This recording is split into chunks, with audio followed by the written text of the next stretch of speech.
সেজন্য অত চিন্তা ভাবনা করার দরকার নাই।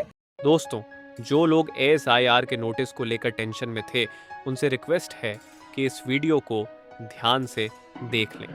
ब्लॉक प्रेसिडेंट गुलाम रसूल मोनी ने साफ कहा है, जो लोग बाहर काम के सिलसिले में हैं, उन्हें घबराने या घर आने की कोई जरूरत नहीं है। अफवाहों से बचें, सिर्फ आधिकारिक जानकारी पर भरोसा करें।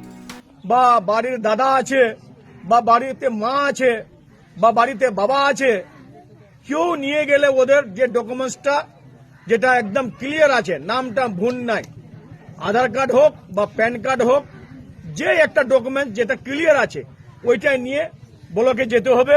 কোনো দরকার নাই যে পানিপত থেকে আসতে হবে, হরিয়ানা থেকে আসতে হবে বা কেরল থেকে আসতে হবে বা দিল্লি থেকে আসতে হবে।